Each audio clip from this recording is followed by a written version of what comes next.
సంవత్సరం April May నెలలో రేవంత్ రెడ్డి గారు స్థానిక సంస్థల ఎన్నికలు నిర్వహించడం కోసం ప్రయత్నం చేస్తున్న సందర్భంలో ఇదే వేదిక మీద మొదటి గొంతుకగా, మొదటి అభిప్రాయంగా, మొదటి డిమాండ్గా ఈ వ్యక్తులే కూర్చొని ఆ రోజు కాంగ్రెస్ ప్రభుత్వాన్ని, రేవంత్ రెడ్డి ప్రభుత్వాన్ని డిమాండ్ చేయడం జరిగింది. మీరు కామారెడ్డి డిక్లరేషన్ ఇచ్చిండ్రు, ఆ కామారెడ్డి డిక్లరేషన్లో కులగణన చేస్తామన్నారు, స్థానిక సంస్థల్లో 42% రిజర్వేషన్స్ ఇస్తామన్నారని చెప్పేసి గుర్తు చేసి కులగణన చేసి 42% స్థానిక సంస్థల్లో రిజర్వేషన్లు పెంచిన తర్వాత మాత్రమే మీరు ఎన్నికలకు వెళ్ళాలని చెప్పేసి కార్యాచరణని ఇదే వేదిక మీదుగా గత సంవత్సరం ఏప్రిల్లో మేము ప్రకటించడం జరిగింది. సరే, చాలామంది వచ్చిండ్రు, చాలామంది మిత్రులు అందుకున్నారు, కోరస్ అందుకున్నారు, వాళ్ళు కూడా ఉద్యమంలో భాగస్వామ్యారు. కానీ మొట్టమొదటి గొంతుక బీసీ జనసభ, హిందూ బీసీ మహాసభ, బీసీ ఆజాదీ అడ్వకేట్ చేసి ఓయూ చేసి ఆ రోజు మొత్తము ఈ విషయాన్ని తెలంగాణ సమాజానికి చెప్పడం జరిగింది. దాని మీద సీరియస్గా ఇదే సామాజిక ప్రెస్ క్లబ్ వేదికగా రౌండ్ టేబుల్ సమావేశాలు, మీ అందరూ సాక్ష్యం. అప్పుడు దానికి ఇందిరా పార్క్ దగ్గర మహాధర్నా, ఇందిరా పార్క్ దగ్గర సత్యాగ్రహ దీక్ష, రాష్ట్ర వ్యాప్తంగా అనేక జిల్లాల్లో అనేక కార్యక్రమాలు ఆ రోజు బీసీ జనసభ మిగతా సంఘాలతో కలిసి మిత్రులు సిద్ధేశ్వరన్ లాంటి ఒక సీనియర్ ఉద్యమకారుడితో కలిసి మేమంతా ఆ రోజు చేయడం జరిగింది.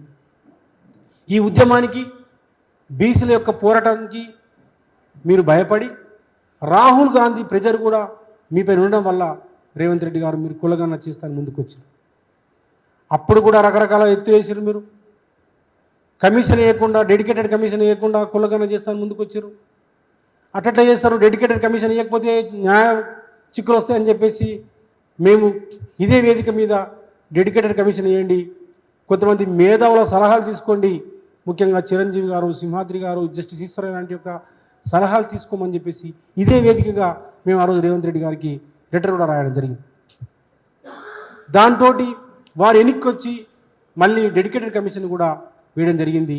ఇదే చిరంజీవి లాంటి వాళ్ళని కూడా మరి వాళ్ళ సలహాలు కూడా తీసుకోవడం జరిగింది. ఇలా కులగణన చేయడం కోసము ఒక ప్రయత్నం చేసి కులగణన చేసిన అని చెప్పేసి ఒక డాక్యుమెంట్ ముందర పెట్టిండు. అనేక సంశయాలు ఉన్నాయి, కులగణన సరిగా జరగలేదని చెప్పేసి అనేక సంశయాలు ఉన్నాయి. చాలామందిని వారు కలలేదు అనే సంశయాలు ఉన్నాయి. సరే, అయినప్పటికీ మీరు చెప్తున్న లెక్కనే ఇలా 56% లెక్క ఉందని చెప్పేసి ఒకటి ముందు తీసుకొచ్చారు. దాంట్లో 46% హిందూ బీసీలు, 10% ముస్లిం బీసీలు ఉన్నారని చెప్పేసి మీరు ముందు తీసుకొచ్చారు. మేము దాంట్లోకి వెళ్ళట్లేదు. ఓకే, మీరు చెప్పిన డాక్యుమెంటే కరెక్ట్ అని ఒప్పుకుందాం కాసేపటికి. ఇలా మీరేమంటున్నారు, మళ్ళీ నేను కులగణన చేసినా, ఇక రిజర్వేషన్ను 42% పెంచేసినా, నాకు మిత్రుడే రేవంత్ రెడ్డి గారు, గతంలో నేను కలిసి పనిచేసిన వారితో, వారు న్యూస్ నాకు కమల్ హాసన్ కంటే ఎక్కువ యాక్ట్ చేస్తున్నాడు. మావాడు కమల్ హాసన్ కంటే ఎక్కువ యాక్షన్ చేస్తున్నాడు రేవంత్ రెడ్డి గారు. ఎంత గొప్ప యాక్టర్గా కనిపిస్తున్నాడు మీరంటే, కమల్ హాసన్ కంటే ఎక్కువ యాక్టర్ ఎప్పుడైనా మీరు ఎన్టీఆర్, ఏఎన్ఆర్ మించి, కమల్ హాసన్ మించి ఇలా మీరు యాక్షన్ చేస్తున్నారు, నటిస్తున్నారు. ఏమంటారు, నిన్న మొత్తం కొంతమంది సంఘాలు, మా మిత్రులు కూడా కొంతమంది ఉన్నారు, కాంగ్రెస్ ప్రభుత్వానికి వంతవాడే సంఘాలు కూడా కొన్ని తయారైనవి, కొన్ని మోపోయినాయి. వీళ్ళు దండలేస్తున్నారు, వీళ్ళు దండలు వేయించుకుంటుండు. ఏగా నేను 47% పెంచేసిన, అదే సినిమాల కోట శ్రీనివాసరావు కనుక ఆ చికెన్ అది కోడి అన్న పెడితే మేము తీసుకొని తినాలన్నట్టుగా ఆ రోజు మన సినిమాలో చూసినాం, అందరికీ తెలుస్తుంది. అట్లా ఇప్పుడు ఈ 42% పెంచి కాగితాల మీద పెంచి బిల్లు పెట్టి 42% ఢిల్లీ, ఇక నరేంద్ర మోడీ చేయాలి, ఢిల్లీ చేయాలి, రాహుల్ గాంధీ చేస్తాడు, మేము కొట్లాడతాము, 9th షెడ్యూల్లో చేర్చాలి అని కొత్త ఒక సూత్రీకరణ తీసుకొచ్చి దాంతో మాకు అవుతుంది అన్న పద్ధతిలో ఇక మీరంతా ఢిల్లీ రండి అని ఆయన చెప్తుంటే ఇదంతా మన వాళ్ళంతా కొన్ని సంఘాలు కూడా దానికి తందాన అనే పరిస్థితి కనిపిస్తూ ఉన్నాం. ఒకటి అడుగుతూ ఉన్నాను, బీహార్లో నితీష్ కుమార్ గారు, మీరు నిన్న రేవంత్ రెడ్డి ఒక మాట చెప్పారు, నాకు చాలా గొప్పగా చెప్పారు. ఆయన కులగణన ఎందుకు చేస్తున్నామంటే కోట్లు కొట్టేసినాయి కాబట్టి, మీ లెక్కెంతో తెలియదు కాబట్టి మేము, కానీ కోట్లు గతంలో కొట్టేసినాయి, అందుకోసమే కులగణన అంశం ముందుకు తీసుకొచ్చిన రాహుల్ గాంధీ. ఈ కులగణనతోటి కోట్లు కొట్టేయాయి కాబట్టి ఈ కులగణన అందుకోసం చేసినా, మీకు లాభం చేసినా అని అన్నాడు. సరే, ఈ కులగణన చేసి నితీష్ కుమార్ గారు బీహార్లో 63% బీసీలు అని తెలిసిండు ఆయన. బీహార్లో 63.13% ఉందని 2023లో తేల్చి దాంట్లో ఎంబీసీలు 36%, ఓబీసీలు 27% ఉన్నారని తేల్చి 2 లక్షల ఉద్యోగాలకి నోటిఫికేషన్ ఇచ్చి ఫిలప్ చేసిండ్రు. కులగణన చేసినా అని చెప్తున్నావు, 40% ఇచ్చి మేము ఢిల్లీకి పంపిస్తున్నాం చెప్తున్నాం, తప్పించుకుంటున్నావు. నీ బాల్ ఇక్కడ ఉన్నటువంటి కోట్లో ఉన్నటువంటి బాల్ని ఢిల్లీకి కొట్టేసి, ఆయన మంచి ఫుట్బాల్ ప్లేయరు రేవంత్ రెడ్డి గారు, మంచి ఫుట్బాల్ ప్లేయర్ ఆయన. ఢిల్లీకి కొట్టేసి నేను మంచిగా చాకచక్యంగా మారోడోన లెక్క నేను ఫుట్బాల్ బ్రహ్మాండంగా నేను ఢిల్లీకి పంపించినా మీరు అంటున్నారు. ఇంత ఇంత ఇంత నటించడం మీకు అవసరమా? ఇంత మోసం చేయడం అవసరమా? బీసీలని కడుపులో కత్తులు పెట్టుకుని ఎందుకు బీసీలు మోసం చేస్తున్నారు మీరు? ఇదే నితీష్ కుమార్ గారు బీహార్లో కులగణన చేసిండ్రు, చేసి 63% తేల్చి బీసీలకు 27%, ఎంబీసీలకు 36% రిజర్వేషన్లను ఇంప్లిమెంట్ చేసే జీవో తెచ్చి ఉద్యోగాల్ని నింపిండు. 2 లక్షల ఉద్యోగాల్లో దాదాపుగా 63% అంటే 1,10,20,000 ఉద్యోగాలు బీసీలు అక్కడ పొందిండ్రు. కానిస్టేబుల్ కానీ, గ్రూప్ 1 కానీ, అన్ని గ్రూప్ 2 కానీ, గ్రూప్ 3 ఉద్యోగాలు నితీష్ కుమార్ గారు ఇంప్లిమెంట్ చేసిండ్రు. పాట్నా హైకోర్టు కొట్టేసిన తర్వాత విషయం. కానీ మీరేం చేయాలి? నితీష్ కుమార్ లాగా మీరు ఇంప్లిమెంట్ చేయాలి కదా. 42% విద్యా ఉద్యోగ రంగాల్లో, 42% స్థానిక సంస్థల్లో మీరు ఇంప్లిమెంట్ చేయాలి కదా, జీవో తీసుకొచ్చి ఇంప్లిమెంట్ చేయాలి కదా. నా చేతిలో లేదు, ఢిల్లీ చేతిలో ఉన్నది అని ఎందుకు తప్పించుకుంటున్నారు? దానికి కొన్ని సంఘాలు ఎందుకు వంటబారుతున్నాయి? ఎందుకు మీరు ద్రోహాలు చేస్తున్నారు? రోజు బీసీఎం చెప్పి మాట్లాడే నాయకులు ఎందుకు ఇవాళ ముఖ్యమంత్రి రేవంత్ రెడ్డి గారికి ఇలా సన్మానాలు చేస్తున్నారు? ఏం సాధించలే సన్మానాలు చేస్తున్నారు మీరు? అంటే రేవంత్ రెడ్డి గారు మోసం చేస్తారు, మీరు కూడా బీసీలు మోసం చేస్తారా సంఘాల నాయకులు? ఇది చాలా దుర్మార్గం. చారిత్రకంగా మనం మీరందరూ కూడా మోసం చేసిన వాళ్ళైతే ఈ సందర్భంగా చెప్తా ఉన్నాను నేను. సంఘాల నాయకులకు కూడా, మేధావులంటూ చెప్పుకుంటోళ్ళకు కూడా ఇవాళ ఇమీడియట్గా నితీష్ కుమార్ ఎట్లయితే ఇంప్లిమెంట్ చేసిండో మీరు చేయండి. ఇది సమాఖ్య ప్రభుత్వం, రాష్ట్రాలకి చట్టాలు చేసుకొని ఇంప్లిమెంట్ చేసే హక్కు ఉన్నది. బిల్లులు మీరు ఇంప్లిమెంట్ చేయొచ్చు, మిమ్మల్ని ఎవరు ఆపరు. తర్వాత కోర్టులు ఏం చేస్తారని తర్వాత విషయం. ఎన్టీ రామారావు గారు చరిత్రను మిగిలిపోయారు. మీరు కూడా గతంలో తెలుగుదేశం పార్టీలో పనిచేశారు. ఎన్టీ రామారావు గారు రామచంద్రరావు కమిషన్ వేసి 80sలో 44% బీసీలకు రిజర్వేషన్లు ఇచ్చిండు. సరే, కోర్టులు కొట్టేసిన తర్వాత విషయం.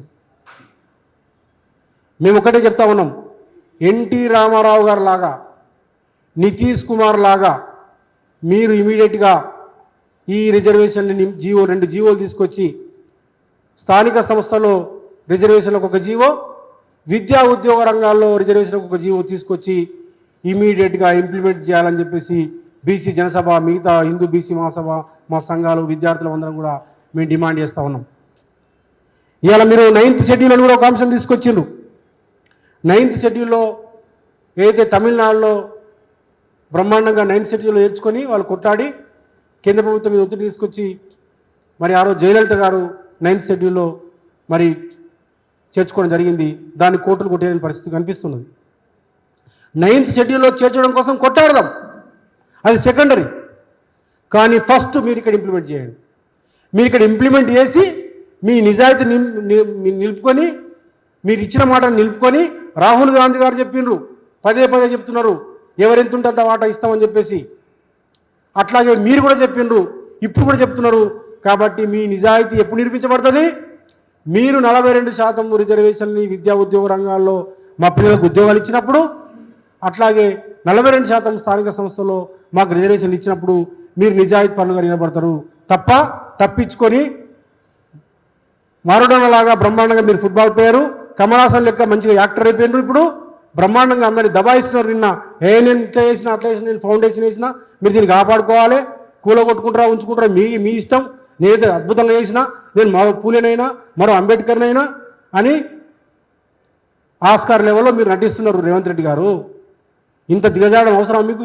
అంటే కనీసం మేము గొర్రెలు కాస్తామయ్యా, మేమంతా వృత్తి చేసుకుంటున్నాము, కానీ చదువుకున్నాం.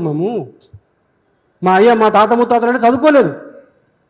ఇలా మేము చదువుకున్న వాళ్ళం ఉన్నామిడా, మేము పొలిటికల్ సైన్స్ చదివిన పిల్లలు మేమంతా ఇక్కడ ఉన్నాము. మా దత్తాత్రేయ ఉన్నాడు, మా మా మా మా మా అడ్వకేట్ ఉన్నాడు ఇక్కడ, మా సిద్ధాంత్ ఉన్నాడు, అనేక మంది ఉన్నాం కదా ఇక్కడ. సమాఖ్య సిస్టంలో, ఫెడరల్ సిస్టంలో ఏ రాష్ట్రాలకు ఆ రాష్ట్రాలు చట్టాలు చేసుకుని ఇంప్లిమెంట్ చేసుకునే హక్కు ఉన్నది. కాబట్టి ఇమీడియట్గా మీరు చట్టం చేయండి.